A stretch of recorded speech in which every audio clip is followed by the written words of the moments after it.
हाँ जी, good afternoon.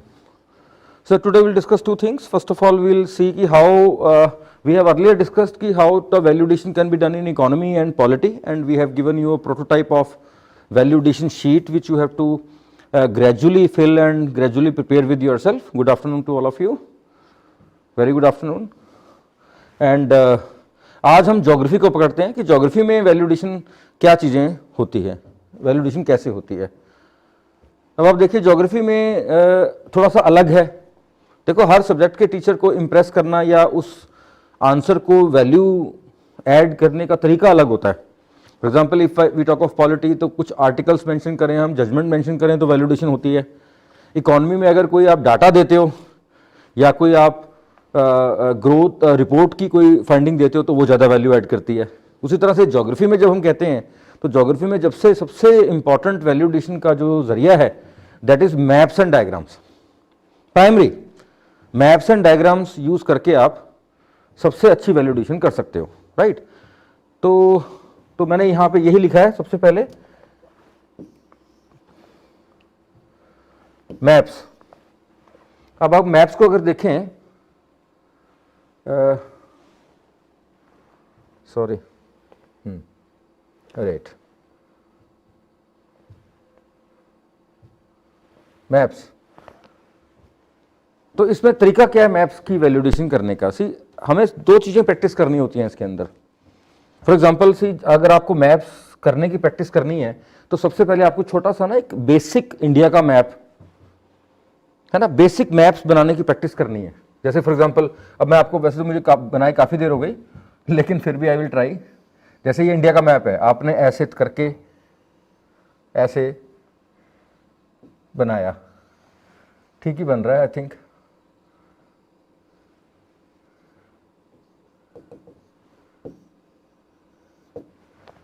ये India का बेसिक मैप बन गया. मतलब थोड़ा सा प्रैक्टिस करेंगे ठीक हो जाएगा. तो आपको ये ब्लैंक मैप बनाने की प्रैक्टिस करनी है. और इस ब्लैंक मैप में ना कुछ आपको अंदाजा होना चाहिए कि ठीक है भैया, ये कावेरी हो गई है ना, ये आपकी मे बी महानदी हो गई है ना, यहाँ पे गोदावरी आ गई, जो क्या आ गया, जो भी कौन सी नदी है ये आई डोंट रिमेंबर. और यहाँ पे आपकी गंगा आ गई है ना, ये यमुना आ गई, ये ब्रह्मपुत्र आ गई. मतलब रेफरेंसेस हैं ये बेसिकली कि कुछ कुछ आपको एक ब्लैंक रिवर का मैप मोटा सा बना के रख लेना है. ऐसे ही कुछ सिटीज़ मार्क कर लो कि यहाँ बेंगलोर है, यहाँ कलकत्ता है, यहाँ विशाखापट्टनम है, ताकि जैसा क्वेश्चन आता है उसके अकॉर्डिंग आप चूज कर सकते हो. अच्छा, वैल्यूडेशन में मैप्स में क्या होता है कि you don't have to prepare the whole map. आप पार्ट बना सकते हो इतना सा. For example if you are talking of what you say this Gujarat region, तो आप हल्का ऐसे इतना बना सकते हो बस. और यहाँ शो कर दो कि यहाँ पे ऐसे ऐसे पोर्ट स्ट्रक्चर है, जो भी as per the requirement of the question है ना. आपने इंडो चाइना पे कोई क्वेश्चन आ जाता है तो आप ऊपर वाली बाउंड्री बना सकते हो.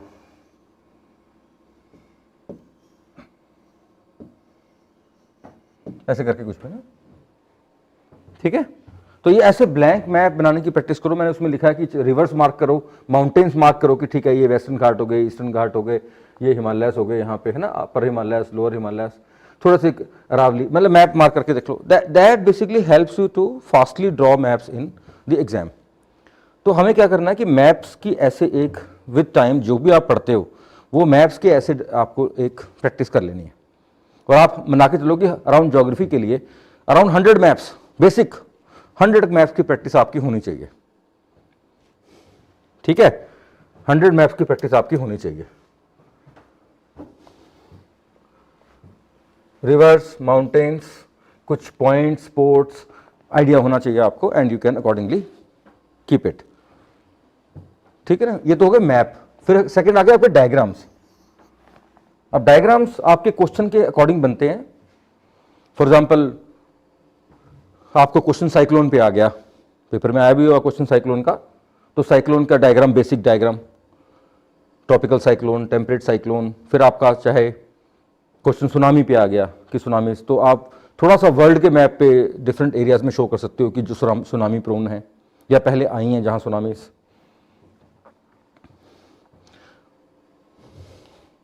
कोई लैंड फॉर्म पे क्वेश्चन आ गया तो जो आपने ज्योग्राफी पढ़नी ही है when you are studying geography from prelim mains point of view, तो साथ साथ में ये कुछ कुछ मैप्स जो आप पेपर में यूज करोगे उसकी आपने अलग से कंपाइलेशन बना लेनी है। And drawing map in the exam definitely helps you to score more marks. Diagram flow chart की फॉर्म में बन सकते हैं, है ना, ट्रीज बन सकते हैं। ये मैं आपको अलग से एक लेक्चर दूंगा डायग्राम बनाने पे ना, बाद में।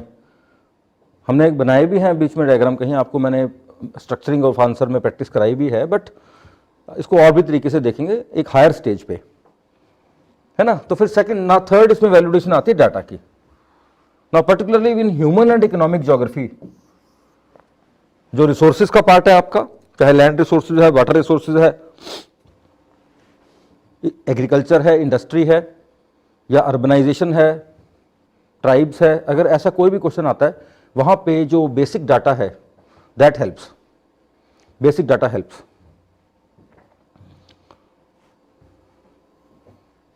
ठीक है,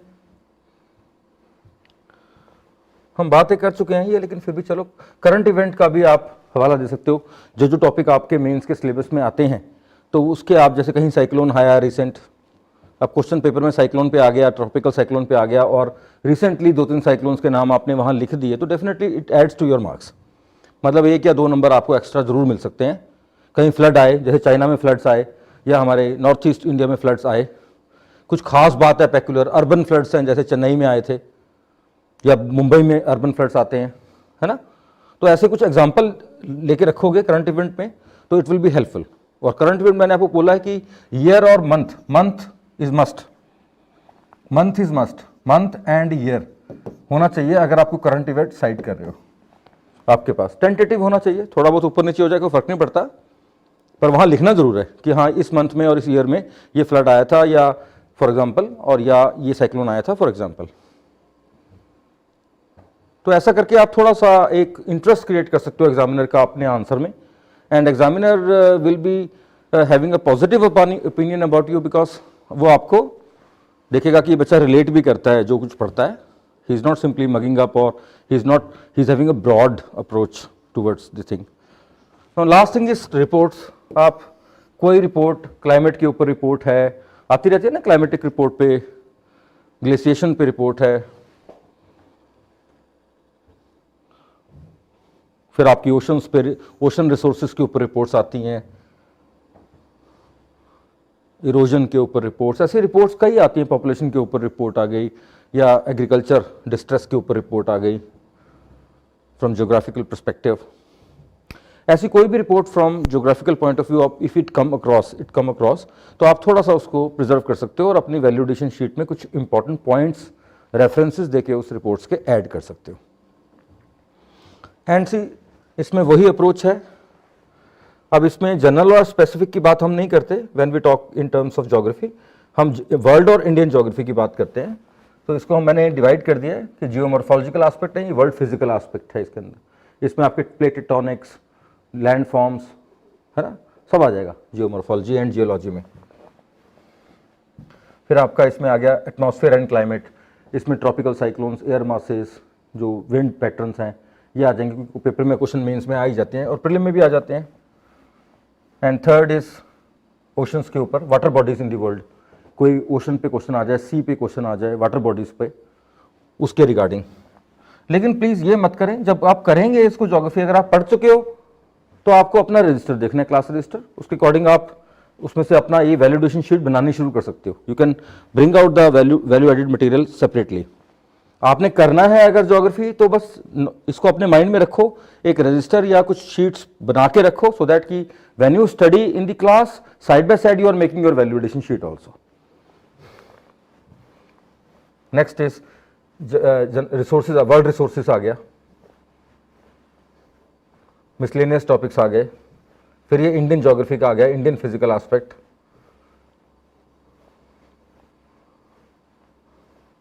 monsoon and climate in India, यही क्वेश्चन आते हैं। और कौन से आते हैं? इंडियन वाटर बॉडीज, कोई रिवर्स पे क्वेश्चन आ जाए, लेक्स पे क्वेश्चन आ जाए इंडिया में, soil and vegetation, then Indian human aspects आ गया, ह्यूमन एस्पेक्ट्स में ट्राइब्स पे क्वेश्चन आ गया, कोई अर्बनाइजेशन पे आ गया, सेटलमेंट पे आ गया,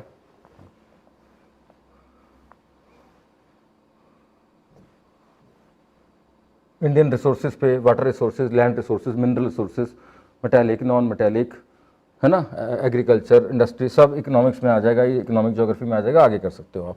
तो इस तरह से ये शीट बनानी है, ये आपको बेसिकली ओपन एंडेड रखना पड़ेगा इसमें, और क्योंकि इसमें डायग्राम्स ऐड होंगे तो जगह ज़्यादा चाहिए, तो मैंने जस्ट टॉपिक की लिस्ट दी है आपको, so that you can do it.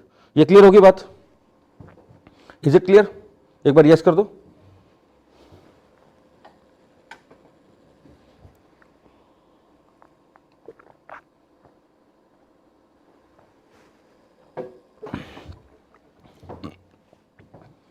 ठीक है, अब इसमें एक बात है, एक बच्चे ने पॉइंट आउट किया है, एक अच्छी इनपुट दी है।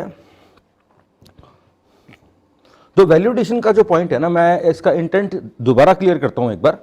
देखो, वैल्यूडेशन के अंदर ना हम डायरेक्टिव स्पेसिफिक जनरली नहीं चलते।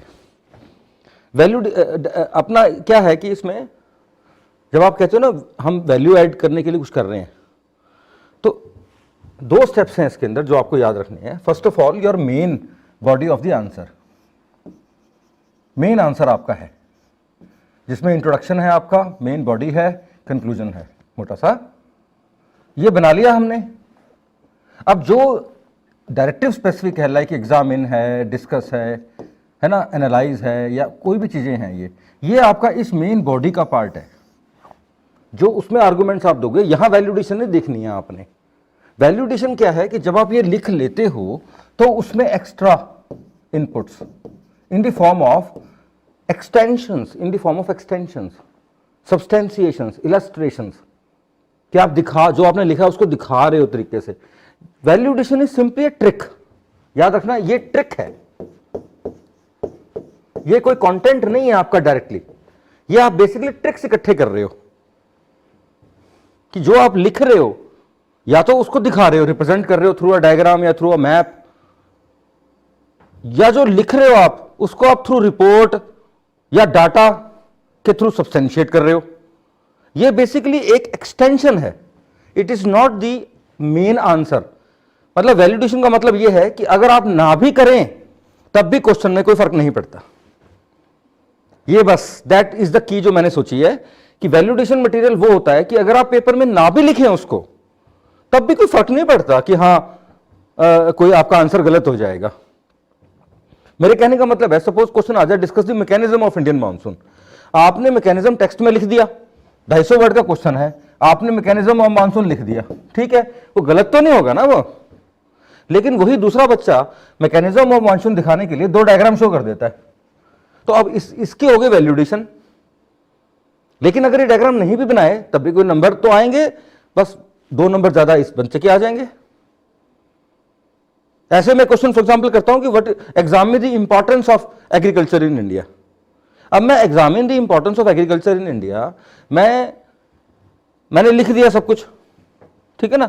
अब उसी तरह से अब मैंने लिख दिया कि है ये 5 इंपॉर्टेंस हैं इंडियन एग्रीकल्चर की इंपॉर्टेंस की। मैं आज आपको जो जीएस की क्लास है इकोनॉमी की, जो बच्चे लगाएंगे तो वहां पे मैं आई विल शो, है ना, मैं दिखाऊंगा कि देखो ये इंपॉर्टेंस है और ये सेंटेंस देखो वैल्यूडेशन की फॉर्म में आ गए, है ना।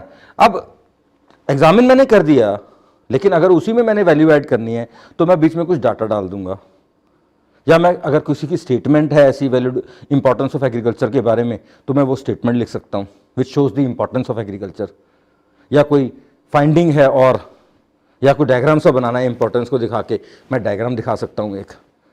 पर value addition is always extra in the form of substantiation or in the form of illustration. It is not the main body of the answer. याद रखना बस ये, ठीक है जी, क्लियर होगी बात। तो आई थिंक जिसने मुझे, बच्चे ने मुझे एक डिस्कशन मेरे साथ चल रही थी जिस बच्चे की, उसको क्लियर हो गया होगा कि ये हमें वैल्यूडेशन का मतलब ये है। तो एक ऐसे सेंटेंसेस, ऐसी चीज़ें इकट्ठी करनी है हमने जो न्यूट्रल हैं, है ना, जिनको आप मल्टीपल जगह यूज कर सकते हो, चाहे क्वेश्चन एग्जामिन वाला आ जाए, चाहे वट वाला आ जाए, चाहे हाउ वाला आ जाए, चाहे वाई वाला आ जाए, वो कहीं भी लग सकता है, क्योंकि वो आपके मेन आर्गुमेंट जो आप आंसर में दे रहे हो उसको एक्सप्लेन करने के लिए है, वो उसको सब्सटेंशिएट करने के लिए, उसमें वैल्यू ऐड करने के लिए, ना कि आंसर इन इटसेल्फ है। ठीक है जी। तो अभी भी अगर उस बच्चे को ना क्लियर हुआ हो तो मेरे से फिर व्हाट्सएप पे अलग से वो डायलॉग कर सकता है, हम बात भी कर लेंगे। तो ऐसी ट्रिक्स इकट्ठी करनी है जो मल्टीपल जगह पे यूज हो सकती हैं, चाहे वो लेटर ऑन फिर ऐसे में यूज हो जाए, चाहे फाइनल आप इंटरव्यू में यूज कर लो उसको, ठीक है। चलिए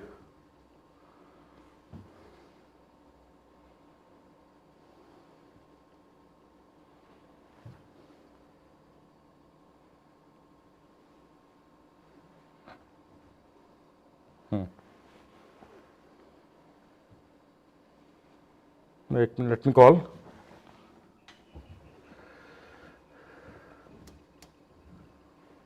ओके ठीक है जी। नाउ हमने कुछ क्वेश्चन मैंने दिए थे, उसके आंसर मेरे पास आए हैं, मेरे पास आंसर उसके आए हैं।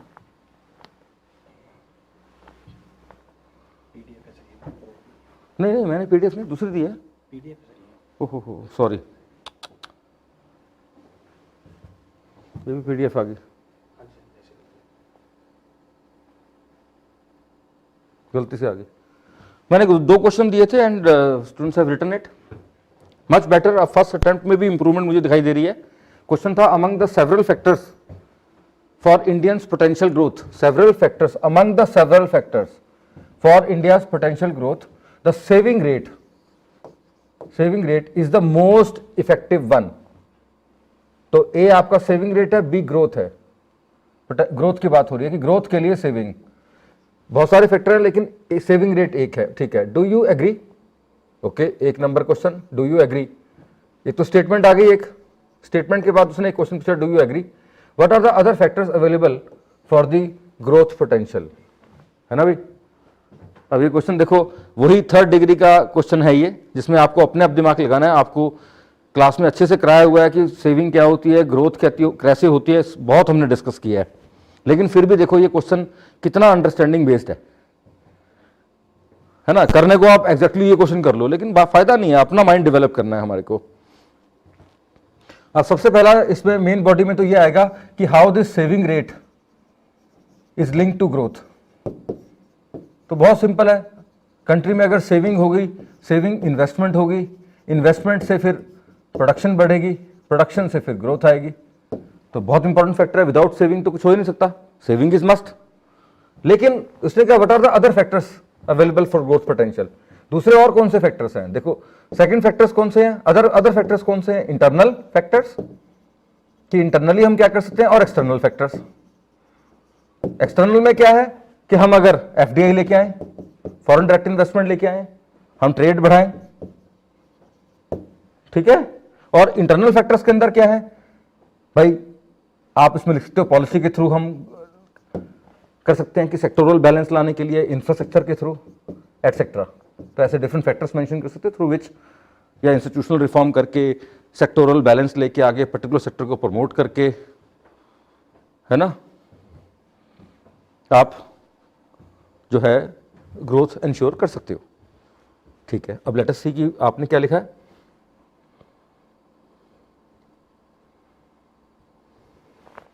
पहला क्वेश्चन, पहला आंसर देखते हैं हम। The saving rate is the percentage of disposable personal income that people have instead of spending on consumption. ठीक है। In globalized world we live in, the saving rate cannot be most effective for unlocking India's growth potential for the following reason. Okay, देखो अब इसमें first एक छोटा सा error है कि सेविंग की डेफिनेशन सिर्फ आपने एक इंडिविजुअल के कंटेक्स्ट में ली है। देखो सेविंग इंडिविजुअल नहीं होती, क्लास में मैंने डिटेल में इसको बिल्कुल साफ सुथरे तरीके से कराया। पब्लिक सेविंग, प्राइवेट सेविंग, जो कॉर्पोरेट सेविंग्स होती हैं, गवर्नमेंट की सेविंग्स होती हैं, इंडिविजुअल की सेविंग्स होती हैं।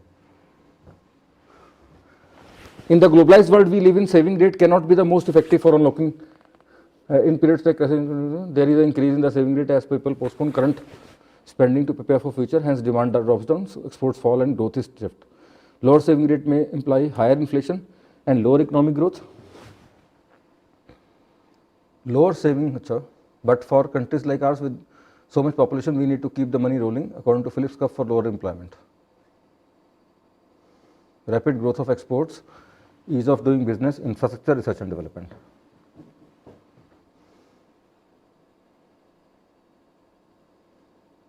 देखो एक बात याद रखना, यूपीएससी ऐसा एग्जाम है, ये नहीं है कि आपको इसको फेवर ही करना है, चाहे मैं फेवर करता हूं, जैसे मैं अगर इसको आंसर को लिखूंगा, मैं कहा आई एग्री, सेविंग के बिना कुछ भी नहीं हो सकता, अगर इकोनॉमी में सेविंग ना हो तब तक नहीं हो सकता। यहाँ पे थोड़ी सी गड़बड़ ये लग रही है मुझे कि बच्चे ने जो सेविंग का मतलब है वो गलत उठा लिया। इस कंटेक्स्ट में अगर आप सेविंग की बात करते हो फिर तो ठीक है, फिर तो ठीक है, लेकिन अगर जब तक लोग या हाउस होल्ड्स या कॉरपोरेट्स या गवर्नमेंट सेव नहीं करेंगे और वो सेविंग इन्वेस्टमेंट साइकिल में नहीं आएगी तब तक ग्रोथ नहीं होगी।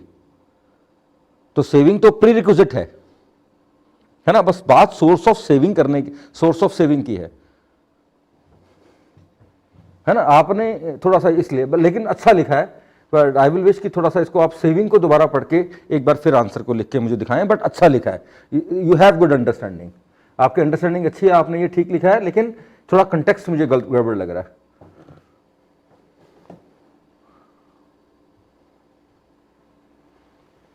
नेक्स्ट यही क्वेश्चन एक और बच्चे ने लिखा है, according to NITI Aayog shape of growth is more important than size. ठीक है भाई, in order to ensure the sustainability of growth, it is necessary that growth must be qualitative and not only quantitative. It is true that for effective growth, savings are must. It can be evident from the following: saving leads to investment. With investment, infrastructure developed is possible, which further leads to increase in production size.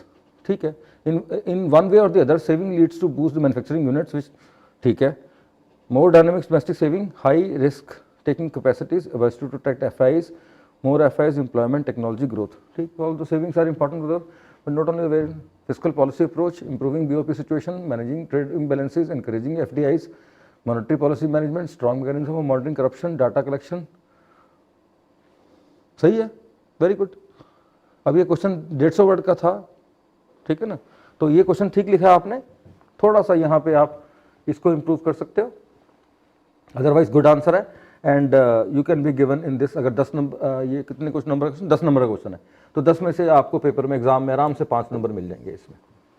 अब ये question देख लो आप, है ना, अब आप इस question को देखो जरा कि यहाँ पे अगर इसमें अभी कोई वैल्यू ऐड, सिर्फ इन्होंने एक ही डायग्राम किया है ना, थोड़ा डायग्राम ज़्यादा डिस्क्रिप्टिव सा हो गया ये, है ना, more domestic savings, high risk taking capacities. ठीक है, आपको पता है इसका मतलब, लेकिन मेरे लिए डिफरेंट इंटरप्रिटेशन हो सकती हैं इसकी। तो ये डायग्राम इनका वैल्यूडेशन है, अगर ये डायग्राम ना भी बनाती, देखो फर्क पड़ता है आंसर में कोई नहीं, तो अगर डायग्राम ही एक्सेप्ट कर ले एग्जामिनर तो इससे 1 नंबर 2 नंबर ज्यादा आ गया, अदरवाइज अगर ना भी हो डायग्राम तब भी आंसर पूरा चल रहा है ये। तो वैल्यूडेशन इज ऑलवेज एक्स्ट्रा, है ना। अब आपको और वैल्यूडेशन अगर इसमें करनी है, अगर कुछ, अगर इसके अलावा अगर देना था अगर कुछ भी, तो डाटा दे सकते हो कि सेविंग रेट लास्ट ईयर कितना था, या आप ब्रॉड दे सकते हो कि after in the pre independence period saving rate ये था और पोस्ट इंडिपेंडेंस में ये था।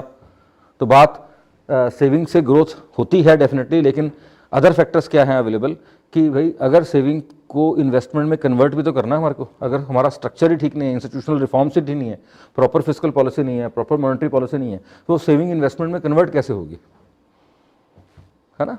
तो सेविंग अपने आप कोई ग्रोथ नहीं लेके आएगी, सेविंग तभी ग्रोथ ला सकती है अगर वो अप्रोप्रिएटली इन्वेस्ट हो इकोनॉमी में, है ना, अप्रोप्रिएटली इन्वेस्ट हो इकोनॉमी में, सो दैट की ग्रोथ इज पॉसिबल। ठीक है जी, ये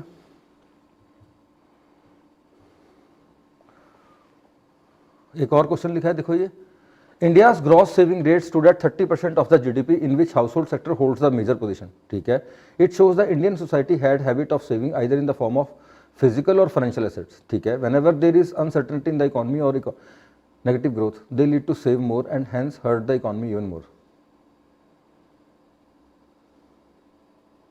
Saving rate can stimulate growth if it is invested in the form of gold or financial assets or real estate, but if it is kept in physical form, it is hurt the economy. देखो यहाँ assume कर लेना, जब ये question आ रहा है ना, तो सेविंग का मतलब जो सेविंग फिजिकल सेविंग रेट हमेशा फाइनेंशियल एसेट्स की फॉर्म में होता है ना। सेविंग को हम जब थ्योरेटिकली डिफाइन करते हैं तब उसको फिजिकल और फाइनेंशियल में कर देते हैं। नहीं 150 वर्ड्स का क्वेश्चन है, you can not explain them. Yes, अगर यही क्वेश्चन 250 वर्ड्स का होता तो आप जो सेकंड पार्ट है आंसर का अदर फैक्टर्स पे थोड़ा सा उसको एक्सप्लेन भी कर देते, लेकिन 150 वर्ड्स में तो एक स्कीमेटिक रहता है बस, तो ऐसा नहीं है, जो लिखा ठीक उस तरह से चलेगा ये। However, apart from saving rate, there are other factors which are available for growth pattern. These are, चलिए इसको दोबारा लिखिए एक बार. There is a scope of improvement in this, है ना. तो यहाँ इसको ठीक करें थोड़ा सा, एक बार पढ़ के, एक बार, है ना, इसको एक बार पढ़ के आप दोबारा ठीक करें इसको. अब देखो इसके अंदर अगर मैं देखूं वैल्यूडेशन क्या है, जो फर्स्ट लाइन लिखी है इन्होंने, India's growth saving rate stood at 30% of the GDP. अब ये डाटा अगर ना भी लिखते तो भी क्या फर्क पड़ता, कुछ नहीं, लेकिन इन्होंने डाल दिया डाटा तो एक नंबर एक्स्ट्रा आ सकता है. ठीक है. बट अब अच्छा, आपकी कंपोजिशन आप लोगों की अच्छी बनने लगी है, वेरी गुड. सेकंड क्वेश्चन मैंने पूछा था, what are the salient features of inclusive growth. Okay, पहला क्वेश्चन ये सेलिएंट फीचर्स बताने हैं. Secondly, has India been experiencing such a growth process. Okay okay, analyse and suggest measures for inclusive growth. अब ये question 250 word में पूछ रहा है ना. अगर देखा जाए तो मतलब क्या है भैया, what are the salient features of, एक क्वेश्चन ये आ गया, how India has been experiencing such a growth process. How है, हैज है, तो सेकंड क्वेश्चन ये आ गया. एनालाइज करना है इसको, एनालाइज में दोनों तरह से होगा, 3 4, फिर सुजेस्ट मेजर भी करना 5. 250 वर्ड में 5 पार्ट है इस क्वेश्चन के.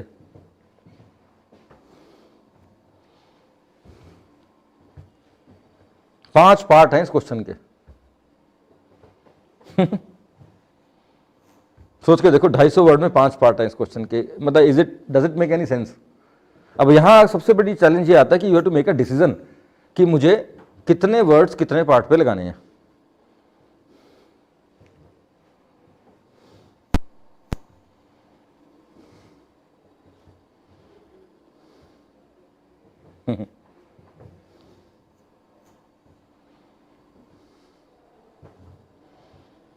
Analyse the measures for economic growth, जो इंक्लूसिव ग्रोथ जो गवर्नमेंट ने लिए हैं, और फिर सजेस्ट भी करना है आपको मेजर्स.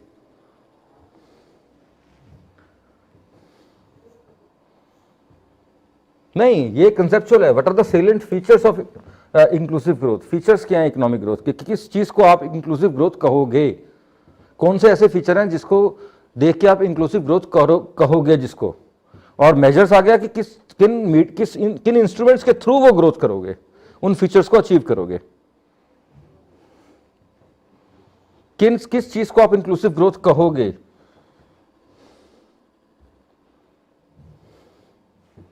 ठीक है ना. देखो, आप पहली तो बात तो ये कहोगे, जो ग्रोथ है basically, when we measure growth in GDP terms, we are talking in terms of aggregate growth. But when we see the distributional aspect of this growth, then the concept of inclusive growth comes. Then we see the growth occurring among different sections of populations and different sectors of economy. तो अब हम sectoral growth और sectional growth देखते हैं. And if the growth is occurring in all sections and all sectors, then we say कि growth is inclusive. है? Sections, sectors and regions. Inclusive का अगर ब्रॉडली मतलब लेना है, सेक्शंस, सेक्टर्स एंड रीजन, तो तीनों लेवल पे कि सारे अगर ग्रो कर रहे हैं तब हम उसको इंक्लूसिव ग्रोथ कहेंगे. मतलब कि the growth is, then this is the first feature. Second feature is inclusive growth हमारा वो है कि which is leading to dismantling of barriers. मतलब it is giving equal opportunity for all. Is our economy moving in the direction that it is involving people in the growth process by dismantling the barrier. जैसे for example एक major देखें, financial inclusion, वो एक major है. मतलब जो financial barriers तोड़ रहे हैं. राइट टू इन्फॉर्मेशन, वो बैरियर है कि लोगों को सबको इंफॉर्मेशन मिले. राइट टू एजुकेशन, वो एजुकेशनल बैरियर को रिमूव करने के लिए है कि सबको एजुकेशन मिलेगा तो ग्रोथ होगा. ऐसे ही नरेगा था, मनरेगा था, तो ये मेगा है. वैसे ही हेल्थ का है, हेल्थ फॉर ऑल. शुरू में NRHM था, स्वास्थ्य मिशन, वो हेल्थ बैरियर रिमूव करने के लिए. तो ये सारे जो मेजर्स हैं basically, they are aiming at including the people in the growth process. समझ आ गई बात.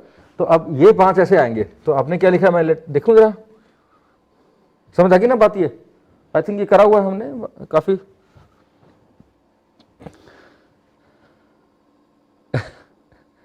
इसका क्या मतलब भाई, अनमर्सीफुल पब्लिक सर्विस कमीशन. सही बात है. समझ गया मैं कि 5-5 पार्ट दे रहे हो, बच्चे की जान लेनी क्या, कितना कितना लिखेगा वो, बट लेकिन लिखा जा सकता है। It's all about practice. देखो यही क्वेश्चन तो जब हम ये मेंस आंसर राइटिंग कोर्स कर रहे हैं, आप इतनी मेहनत कर रहे हो, तो अल्टीमेटली इन्हीं क्वेश्चनों से तो नंबर लेने हैं हमने। The person who has never practice answer properly, जिसको क्वेश्चन की समझ ही नहीं है, वो तो लिख ही नहीं पाएगा, नंबर हमारे आने। फिर आपकी मेहनत जो है इसी चीज से निकलेगी, अगर ऐसे पेपर में क्वेश्चन आएंगे। अगर ऐसे क्वेश्चन ही नहीं आएंगे तो सारे लिख लेंगे फिर तो। अगर पेपर आसान आ गया तो हम क्यों धक्के खा रहे हैं भाई? हम तो इसलिए इतना प्रैक्टिस कर रहे हैं, इतना टाइम लगा रहे हैं, मैं भी अपना टाइम निकाल रहा हूं, आप भी टाइम निकाल रहे हैं कि पेपर अगर मुश्किल आएगा, ऐसे क्वेश्चन आएंगे तभी वैल्यू आएगी हमारी, अदरवाइज तो वैल्यू नहीं आनी, अदरवाइज सारे लिखाएंगे क्वेश्चन। ठीक है, चलिए अब देखते हैं कि कौन सा आंसर लिखा है तो मुश्किल, लेट अस सी। दिमाग घूम गया होगा एक बार तो लिखते हुए इसको। अच्छा, as per OECD inclusive growth is economic growth that is distributed fairly across society and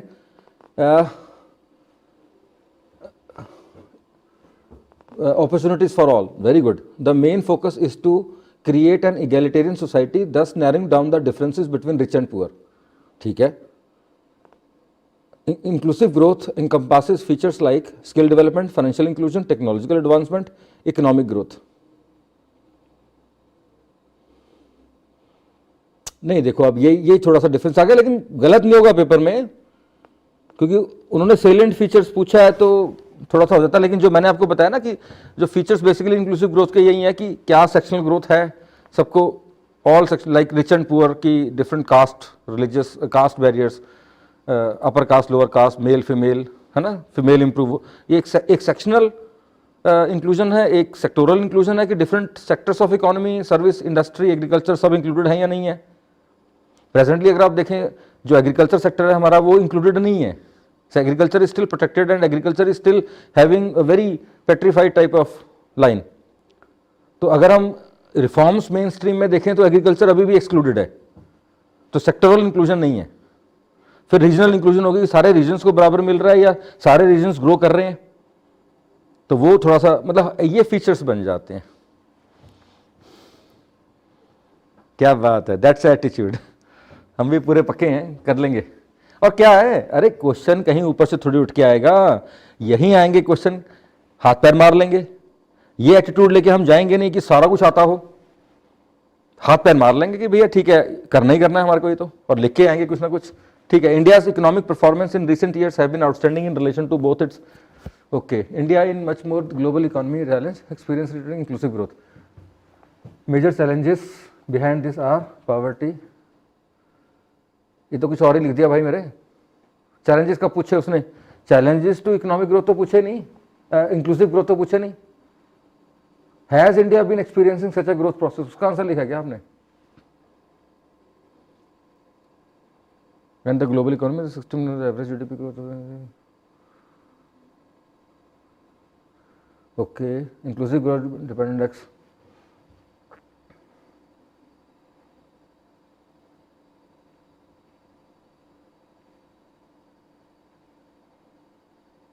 ठीक है, ठीक है, मतलब देखो मुश्किल क्वेश्चन है पेपर में ये। अब यही अगर आप ऐसे इतना भी लिखा होगा ना पेपर में यूपीएससी में, तो 15 में से आपको 5 या 6 नंबर यूपीएससी इसमें भी दे देगी, जबकि इतना अच्छा आंसर नहीं है ये। लेकिन 6 नंबर मैं आपको गारंटी दे रहा हूं कि पेपर में 5 या 6 नंबर आपको इसमें से मिल जाने हैं 15 में से। लेकिन इसको इंप्रूव किया जा सकता है, फीचर्स को इंप्रूव। ये मेजर्स हैं बेसिकली आपके, इनको मेजर्स में ले जा सकते हो आप। बाकी सिलेक्टिव रहेगा थोड़ा सा, लेकिन देखो जब क्वेश्चन की फॉर्मेशन देख के आपको इंटरप्रेट करना कि यहां सेलेंट का मतलब क्या है। हमें यहां पे ये ना what are the salient features of inclusive growth, एक तरह से ये बताना है कि इंक्लूसिव ग्रोथ क्या होती है। इंक्लूसिव होती है, इंक्लूजन का मतलब है डिसमेंटलिंग ऑफ बैरियर, ग्रोथ का मतलब है ग्रोथ होना, मतलब barrier free growth, that means growth reaches everybody. Everybody मतलब सेक्शनल, एवरीबडी मतलब सेक्टोरल, एवरीबडी मतलब रीजनल। 3 एंगल हैं इसके।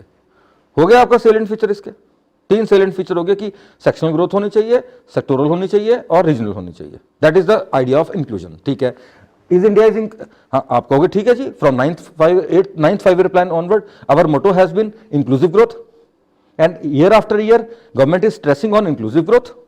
ठीक है, अब नेक्स्ट आ गया एनालाइज।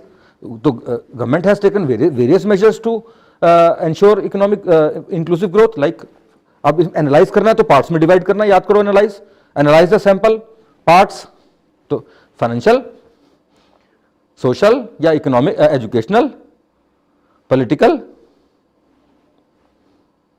हाँ आपने सारे एलिमेंट्स इंक्लूजन के कर देने हैं। ये आगे इसमें फाइनेंशियल में लिख देना क्या मेजर हुए, ठीक है, फाइनेंशियल इंक्लूजन में हुए आपके सेल्फ हेल्प ग्रुप से स्टार्ट होके जनधन योजना है, मुद्रा योजना, ठीक है, मुद्रा योजना हो गया सेक्टोरल के लिए, जनधन योजना हो गया इंडिविजुअल के लिए,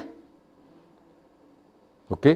सेकंड आ गया आपका एजुकेशनल में न्यू एजुकेशन पॉलिसी है कि लोगों को एजुकेशन मिले, स्किल डेवलपमेंट सेक्शनल के लिए। फिर आपका आ गया पॉलिटिकल इंक्लूजन है, ईवीएम्स कर दिए हैं, राइट टू वोट, अवेयरनेस हो रही है, लोगों को इन्वॉल्व कर रहे हैं, बस पॉलिटिकल नहीं भी लिखना कोई बात नहीं। इंफ्रास्ट्रक्चरल इनिशिएटिव्स कौन से हैं कि सड़क से पहुंचे जगह जगह। फिर एनर्जी अपना उज्ज्वला योजना इंक्लूजन के लिए, है ना, तो ये हो गया एनालाइज कर दिया आपने। फिर सुजेस्ट कर देना इसमें और क्या करना है कि जरूरत क्या है और सुजेस्ट मेजर्स कि लोगों की इनकम बढ़ाई जाए, एम्प्लॉयमेंट और बढ़ाई जाए, इंफ्रास्ट्रक्चर को इंप्रूव किया जाए अगर इंक्लूजन करनी है, क्योंकि एक्सेस होगा तभी इंक्लूसिव ग्रोथ के जो सारे बेनिफिट्स हैं वो लोगों के पास पहुंचेंगे। बस इतना सा लिखना होता है, बस इतना सा लिख दिया, नंबर आपके 8-9 आराम से गिरेंगे। तो इसको दोबारा लिख के एक बार देखेंगे हम।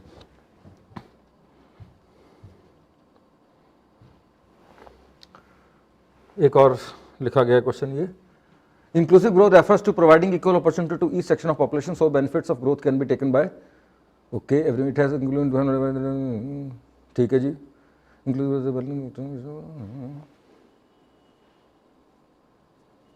सही है। ये देखो फीचर्स काफी हद तक ठीक है, ये फीचर्स फिर भी काफी हद तक ठीक है, क्योंकि एंड प्रोडक्ट तो इंक्लूजन का लोग ही हैं, तो एक्सेप्ट हो जाएगा।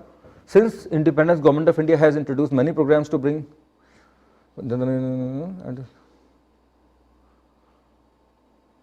ठीक है,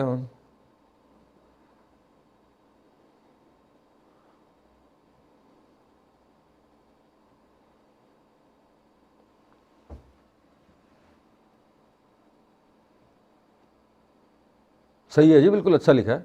बस थोड़ा सा आप ये ध्यान रखो कि अगर इस एलिमेंट में यहाँ पे आप एनालाइज एलिमेंट डाल दोगे ना तो और बेटर हो जाएगा।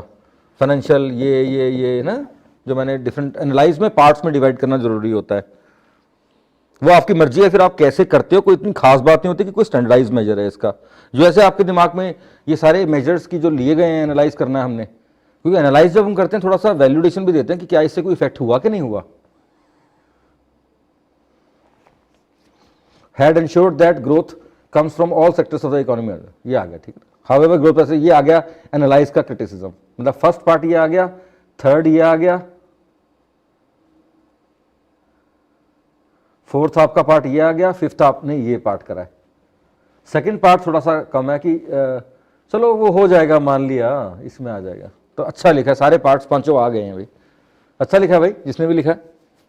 Top agenda of the government, very good, ये ठीक है आंसर, मतलब मैं 15 में से इस बच्चे को 8 देता हूँ, वेरी गुड, एक्सीलेंट। टाइम लगाया है बट थोड़ा सा ये पार्ट स्ट्रेंथन करना है आपको, दिस पार्ट। भाई 250 वर्ड में 5 पार्ट है, एग्जामिनर को भी पता है कि it is very difficult to write. ये मत सोचिए कि एग्जामिनर को नहीं पता कि यार ये क्वेश्चन डालने वाला भी सोच नहीं रहा कि भाई इतने प्रेशर में इतने कम टाइम में बच्चे को 5 क्वेश्चन पहले तो आइडेंटिफाई करने आने चाहिए और फिर उसको करना है, तो ये बहुत बड़ी एक इशू है। नहीं, we have to show, analyse में शो करना है। सैंपल का एनालिसिस करते हैं तो क्या होता है, ध्यान रखें, ब्लड का सैंपल लिया, ठीक है, उसको पार्ट में डिवाइड करा, ठीक है कि भैया ये हाँ ठीक है, आयरन मिनरल्स के, फिर हम देखते हैं कि जो स्टैंडर्ड एनालाइज में क्या करते हैं, जो प्रीसेट स्टैंडर्ड है उसको कितना मीट कर रहा है ये। मतलब अब अगर मैं कहूं कि जनधन योजना, तो स्टैंडर्ड क्या था कि सबके अकाउंट खोलें और सब लोग को पास पैसे पहुंचे। मतलब एनालाइज करने में बताना पड़ेगा कि जनधन योजना, थोड़ा सा एक लाइन लिखनी पड़ेगी या नटसेल में लिखना पड़ेगा कि जो ये एफर्ट्स हुए हैं, ठीक है, उनकी इंटेंशन ठीक थी, their intention was to include people but still more efforts are required, तभी तो सुजेस्ट वर्ड आया है यहाँ पे, क्योंकि जो जनधन है, जो इंक्लूजन एफर्ट्स गवर्नमेंट ने करे हैं वो उनका बेनिफिट उतना नहीं हो पाया जितना होना चाहिए था। तो ये जानना चाह रहा है कि और क्या सुजेस्ट आप मेजर कर रहे हो जिससे लोग इंक्लूड हों और जो जो एफर्ट्स भी करें वो ज्यादा इफेक्टिव हो जाए, और isn't it? तो एनालाइज में वो लिखना जरूरी है, जो ये लिखा है जरूरी है, ठीक है जी, बढ़िया।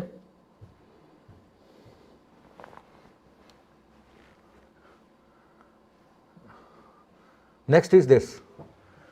In India, constitutionally speaking, the concept of inclusion can be deciphered from the preamble which promotes equality of opportunity and status to all citizens. Very good, excellent. भैया ये तो बमशल हो जाएगा अगर आपने ऐसा इकोनॉमी के अंदर पॉलिटी वाला एग्जाम्पल दे दिया ना, इंटरडिसिप्लिनरी, ये तो वैसे ही अपने आप में वैल्यूडेशन है। यूपीएससी इस पे जान देती है अगर आप इकोनॉमी के क्वेश्चन में आपने you are able to realistically और ठीक तरीके से आप ये कोड कर पाएं। जैसे कॉन्स्टिट्यूशन से इन्होंने प्रीएम्बल से उठा लिया कि इक्वल अपॉर्चुनिटी होनी चाहिए, तो वो इक्वल अपॉर्चुनिटी ही इंक्लूजन का बेस है। Very good, excellent. However inclusions in corporation the economic planning in the 11th 5-year plan in the form of inclusive growth. As per OECD, inclusive growth is defined as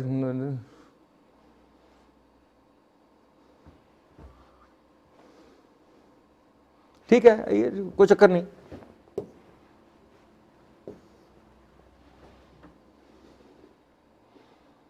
Current scenario of growth can be analyzed using following: social development, education,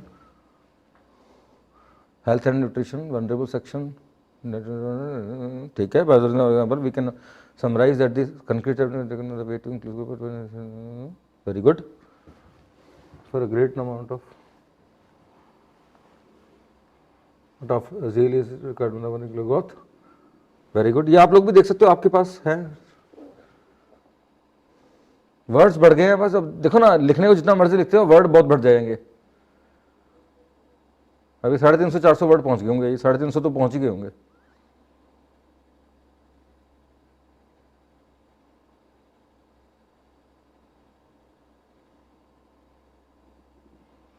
देखो अब इतना आपने pack कर दिया, ठीक है। इसमें बस मैं एक चाहूंगा कि जो ये सजेशंस है ना, ये आपके ऐसे लगना चाहिए कि आप अपना लिख रहे हो।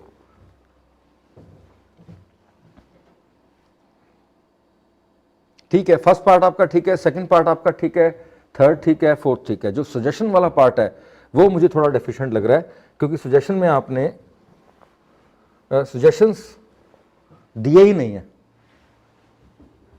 आपने suggest following focus areas NITI Aayog के दे दिया, आपसे नीति आयोग के थोड़ी पूछे। ये नहीं आपने ध्यान रखना, ये नहीं आपने गलती करनी। सजेशन आपसे पूछे हैं, ये नीति आयोग के नहीं पूछे। अगर आपने ये भी लिखने ही है तो इसको हटा दो, अपने बना के लिखो इनको, ठीक है ना। अब इस क्वेश्चन में आपने जो आंसर जिस तरह से शुरू किया है, जिस तरह से आपने लिखा था, तो पोटेंशियल ज़्यादा का था, लेकिन वही आपके 8 नंबर इसमें रह जाएंगे। लेकिन अगर आपने, है ना, 8 नंबर आपके इसमें आ जाएंगे पेपर में। बट लेकिन 8 भी बहुत हैं भाई, 8 आ जाए तो और क्या चाहिए। ये और क्वेश्चन है, दूसरा है ये, ठीक है। तो ये क्वेश्चन थे जो आपने लिखे थे। तो मैंने 2 क्वेश्चन और डाले हैं, लगाए हैं अपने इस टेस्ट के साथ, इस लेक्चर के साथ 2 क्वेश्चन ऑलरेडी मैंने लगा दिए हैं।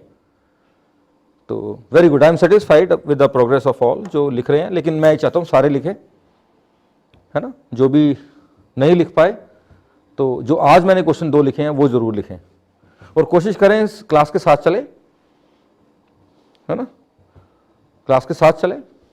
और अगर सपोज नहीं भी लिख पाए तो जैसे क्लास में डिस्कस हो रहा है, एक रजिस्टर लगा लीजिए क्वेश्चन आंसर्स का, जिसमें सारे शुरू से ये आंसर्स अपने आप के लिखे हों, कि चलो आप नहीं भी सबमिट किया आपने मुझे, लेकिन क्लास में डिस्कशन सुन ली, उसके बेसिस पे अपना जरूर लिख के अपने रजिस्टर में रखें। तो एक अपनी फाइल लगा लें, चाहे आप एक रजिस्टर लगा लें, जिसमें आपको उस फाइल या रजिस्टर को देख के आपको यू विल हैव कॉन्फिडेंस। और मेरे सारे ये क्वेश्चन आंसर जो आप लिख रहे हो, ये अलग एक आपकी फाइल में लगे होने चाहिए, so that you maintain a track record कि मैंने कहाँ से स्टार्ट किया था और कैसे कैसे कैसे कैसे I am learning and I am growing. क्योंकि मैं लेटर ऑन मैं इसमें आगे चलूंगा, मैं प्रीवियस ईयर क्वेश्चन भी डिस्कस करूंगा, फिर टेस्ट भी लूंगा आपके, जो मेंस आंसर राइटिंग के स्पेशल टेस्ट होंगे, ट्रिकी टेस्ट, जिसमें आपको तंग किया जाएगा कि जैसे उसने कहा कि क्या लिखा था, अनमर्सीफुल पब्लिक सर्विस कमीशन, ठीक है ना। फिर मैं आपको शो करूंगा कि ये अनमर्सीफुल परवीन बंसल भी है। यूपीबी टेस्ट भी होगा, कि आपको प्रिपेयर करेंगे कि भाई बिल्कुल ही हाथ खड़े करने वाला क्वेश्चन, लेकिन फिर भी लिखना है, ठीक है। तो ये है, चलिए इसको करिए फिर। और अपना ये वैल्यूडेशन शीट जो है बना के, जितना भी कुछ भी बनाएं अगर, तो मुझे व्हाट्सएप जरूर करें, कि आप ठीक डायरेक्शन में जा रहे हैं और प्रोसेस ये इनिशिएट हो जाना चाहिए मेरे साथ साथ, क्योंकि वैल्यूडेशन शीट अभी बनने का टाइम है और धीरे धीरे बनती रहेगी। एक बार ये शुरू हो जाएगी दिसंबर के महीने में सारी, तो जनवरी, फरवरी, मार्च, अप्रैल, जैसे आप आगे प्री की तैयारी करोगे, अगर 21 में देना है तो नहीं भी देना, 22 में दे रहे हो तो जीएस पढ़ते रहोगे, साथ साथ में वो जो वैल्यूडेशन शीट्स है एनरिच होती रहेंगी, वैल्यूडेशन शीट्स आपकी एनरिच होती रहेंगी। और एक बार इनका खाका जो बेसिक शीट है वो 31 दिसंबर तक आपकी सारी बन जानी चाहिए। हमने इकोनॉमी की डिस्कस कर चुके हैं, पॉलिटी की कर चुके हैं, आज हमने ज्योग्राफी की करी, नेक्स्ट लेक्चर में हम हिस्ट्री को पकड़ेंगे कि हिस्ट्री के अंदर अगर वैल्यूडेशन करनी है तो वो कैसे करनी है, ठीक है ना। उसके बाद आपका आईआर एंड सिक्योरिटी का पकड़ेंगे, ठीक है ना, फिर हम एथिक्स का पकड़ लेंगे। बस ये है, 2-3 और हैं, बाकी सब ऐसे ही चलता है। और ये भी याद रखना आपको कि ज़्यादा अपने आप से अपेक्षाएं नहीं रखनी। ये वैल्यूडेशन शीट आप बना रहे हो, एग्जाम के अंदर आपके 2 भी यूज़ हो जाएं, 3 भी यूज़ हो जाएं, 4 भी यूज़ हो जाए ना एग्जाम्पल, तो वही बहुत होते हैं और आपके पक्का यूज़ होंगे। और कितने यूज़ करोगे, आपको खुद पेपर देख के जब आप बाहर आओगे ना, आपको खुद को खुशी महसूस होगी कि यार यस मैं कुछ करके आया हूँ। जैसे अभी भी ये जो आज आपने आंसर लिखे हैं, गलत ठीक की बात अलग है, लेकिन I think lot of thought might have gone in writing those questions, जो मुझे दिख रहा है। तो आपने अपने आप में सेटिस्फेक्शन तो होगी कि हाँ मैंने इतना पेन घिसाया है ना, और इतना मैंने लिखा है। अब एक कंटेंट आ रहा है, ऐसा नहीं है कि कंटेंट लेस आंसर है, ठीक गलत तो चलता रहेगा, बट आप देखो इन्होंने भी लिखा है, ठीक है कुछ लेकिन ये कितना थॉट इसमें गया है, सोचा है इन्होंने, अपने आप लिखा है, कहीं से कॉपी पेस्ट थोड़ी मारा है। मैं तो ये देखता हूँ कि हाँ बच्चे ने कॉपी पेस्ट मारा कहीं से कि ये खुद लिखा है, ये खुद लिखा हुआ चीज़ है। ठीक गलत होता रहेगा, but once you develop a habit of writing yourself, that is the beginning of learning, that is the beginning of the preparation of UPSC exam। नहीं तो हम तो आंसर ढूंढते हैं कि मुझे मिल जाए कहीं से, मुझे मिल जाए कहीं से। मैं आपको क्या सिखा रहा हूं कि अपने आप निकालना आंसर, अपने इंटेलेक्ट से, अपने दिमाग से, तभी वहां हो पाएगा। क्योंकि पेपर में क्वेश्चन ही ऐसे आ रहे हैं, we don't have any alternative, हमारे पास कोई तरीका नहीं है और ना आपके पास तरीका है कोई और कि खुद प्रैक्टिस करने के अलावा। कोई ऐसी किताब नहीं है, कोई ऐसी बुक नहीं है कि कहे जी हाँ यही क्वेश्चन आ जाएगा और ऐसे लिखना है, कभी भी नहीं होता। एंड वी देखो हमारे को इतने साल हो गए, अब कोई ज़्यादा इच्छाएं नहीं रही हमारे में, है ना, तो लेकिन सच बोलना तो पड़ेगा ही। वी आर नॉट, ना हमने 20 साल में अभिमन्यु ने ऐसा कभी किया है कि आपको हम गलत गाइडेंस दें कि भैया डोज दे दें कि नहीं जी इससे हो जाएगा, ये हो जाएगा, वो हो जाएगा, आप तो आईएएस बन जाओगे। ऐसा किसी को बेवकूफ़ बनाने का हमारा कोई तरीका नहीं है, कोई इच्छा नहीं है, कोई ना कभी किया है हमने। तो ये तो आपने अपने आप करना ही पड़ेगा और सीखना पड़ेगा। And I am very happy that you people are doing and you should do. क्योंकि मैं now I am giving online lecture, तो मैं और भी लेक्चर देखता हूँ तो मुझे बड़ा दुख होता है कई बार कि टीचर्स ऐसे बेवकूफ़ बना रहे हैं कि यार ऐसे लिख दो तुम्हारे 80% नंबर आ जाएंगे, 70% नंबर आ जाएंगे। ऐसा कुछ नहीं होता यार। मेन तो पहला क्वेश्चन को समझने की ही मारामारी है कि क्वेश्चन समझोगे कैसे। कोई ऑनलाइन कोर्स या वेबसाइट मैंने देखा नहीं जो प्रॉपर क्वेश्चन समझना सिखा रहा है आपको कि हाँ लिखना क्या है पहले मुझे, ये हाउ टू डेसिफर दैट कि लिखना कैसे है मुझे, तो वो आप सीख रहे हो, तो उस पर कंसंट्रेट करो बस, ठीक है। And keep on doing this. So we'll meet in the next lecture with the value addition sheet for history, and secondly I will also discuss the 2 question जो मैंने अभी लगाए हैं आपके साथ। और जिन बच्चों ने ये दोनों आंसर नहीं लिखे वो आप लिखें, और जिन्होंने इसकी री राइटिंग करनी है तो वो री राइटिंग कर सकते हैं। री राइटिंग करके आप सबमिट कर सकते हो, but if you are satisfied कि ठीक लिखा है मैंने तो सबमिट मत करो, अपने रजिस्टर में उसको रिकॉर्ड लिख लो, ठीक है ना, और अगले क्वेश्चन पे चलो। लेकिन अपने पास आई थिंक रीराइट करके अभी लिख लोगे तो एक रिकॉर्ड बन जाता है, और ये प्रीवियस ईयर के क्वेश्चन है तो लेटर ऑन आपके बहुत काम आएंगे जब आप मेंस लिखोगे तो, ठीक है। Thank you very much.